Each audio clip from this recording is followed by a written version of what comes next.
Hey, what's up, YouTube? My name is Xavier. I like to read a lot of books because one day I want to be rich and I try to learn from people that's doing better than me. So I've read at this point probably 180 or listened to 180 audiobooks, but this is the first time I've done something like this, right? So I was watching a YouTuber, somebody who actually read over 400 books, and they were talking, and this guy's worth like $20 million. He was talking about every time he writes a books, he jots down the notes of the things that he learned. So I was like, let me try that. And he was also like, he made content about the things that he learned, which also helped him build an audience, which also helped him get customers.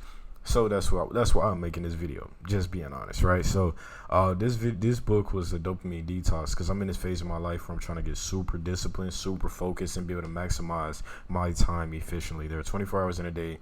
You probably be sleep. I sleep for about 5 hours per day on a normal night. So I want to maximize all of my time. Yeah, I want to maximize all of my time. I don't want to waste any time. I want to get everything done because I got big goals and I want to make $100,000 a month, and I want to document that journey of getting there, right? So these were the main things that kind of stuck out to me within this book. And we'll kind of go over some other things as well. Steve Jobs prohibited his kids from using iPhones, even though he was selling millions of iPhones, which is kind of crazy to me. I'm still going to use this iPhone because this iPhone is a great tool, you know what I'm saying? But Grant Cardone got this famous quote, it's a good tool. You can either let it use you or you use it, right? So social media is great platforms, you know what I'm saying, if you use it the right way. If not, you can just spend a lot of time brain rotting and getting nowhere, right? So we want to eliminate that completely. The wasted time on social media and only using social media as a tool to help us get more money.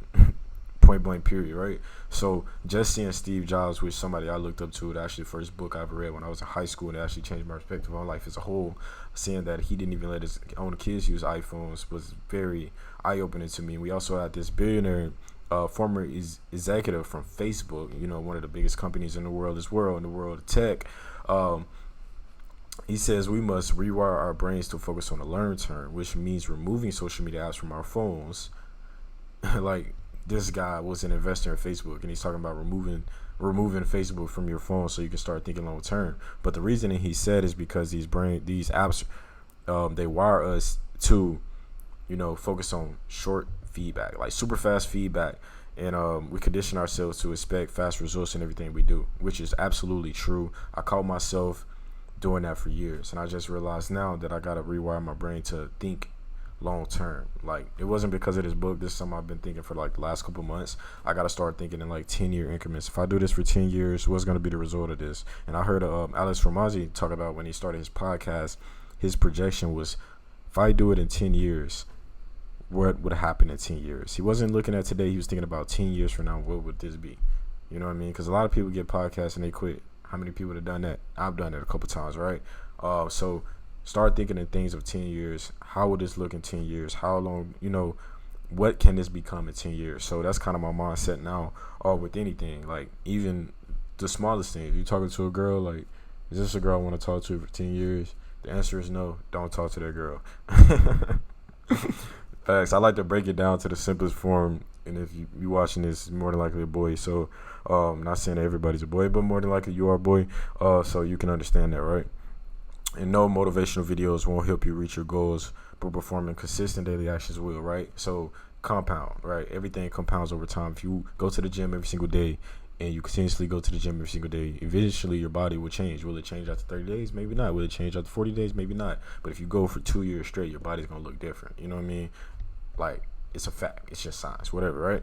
Cool. So, but I also do believe motivational videos are good in the beginning stage because they help you adopt the mindset of people who are successful or people who have that go-getter, that dog mentality. So I do believe motivational videos are good. Amazon was created in 1994, but had to wait until 2003 for its first pop of the year. Long-term thinking, stay away from short, stimulating things. Amazon took all of their money, they put it right back into the business for years and years and years and constantly built their business. They were unprofitable from 1994 to 2003, and now they're one of the biggest companies in the world, if not the biggest. So think long term, you know, invest in yourself. That's something I like to do. I spend a lot of my money on myself and my education, you know what I mean? And a lot of, you know, I don't really have nothing to show for anything that I've probably done because I don't really buy stuff for myself. I just buy stuff that people can't even see because it's only up in here, right? And the problem with overstimulating activities is that your brain will keep demanding more and more stimulations activities. As your stimulation rises, regular tasks will appeal to be dull and unappealing, right? Your mind will trick you into believing you can do it later. If you don't fight back, putting off tasks will become a habit. This is something I struggle with, right? So I'm in school trying to get my marketing degree, and I absolutely don't want to do the art class. I love art, but the teacher's kind of a little bit doing too much, and it makes me not want to do it, right? And I just been putting it off. Like, I'm gonna do it later. I'm gonna do it later. If I get it out the way, then if I can get it out the way tomorrow, then I have the rest of the week to not think about it. You know what I mean? So you want to get those tasks that, like, the most important tasks, just get them out the way as quick as possible. This was also something that he talked about right here in this 3 steps of success with detox. Start first thing in the morning. Get them out the way, right? Cool. We're going to get to that, though. And excitement is not fulfillment, right? So you can do something exciting, and it might be exciting in that moment, but it's not going to fulfill you in the long term.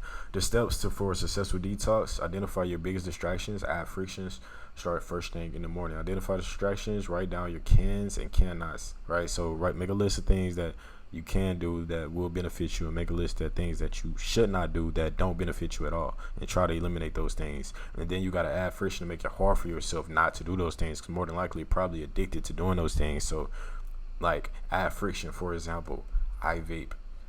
I need to put my vape somewhere I can't touch it, right? If I'm studying, I need to have my phone in the other room so I can't touch it, so I can't get distracted, right? And starting first thing in the morning is because, like, you want to get the hardest tasks out of the way first thing in the morning, because if not, you're just gonna be thinking about it all day. Like, this is something that I've noticed even before I read this book. Get the hard things out the way first thing, right?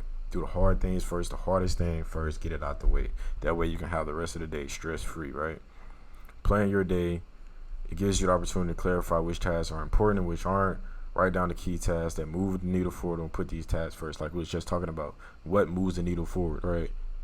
What's gonna make you get your goal quicker? I mean, what's not even quicker, because let's stop focusing on the short time gratification, but like, what's gonna make you get your goal? Because, like, for example, all right, if you binge watch like videos all day on YouTube that don't really do anything for you, it's not gonna help you hit your goal, right? But if you actually put the work in, you're making calls, you're making phone calls, you're doing outbound reach, whatever it takes, you know, in your particular industry or world or life, your day-to-day life, that actually helps you achieve your goals, you focus on those things, then those things over time will compound interest and you will get better, right? Another thing he talked about, dopamine is not pleasure, right?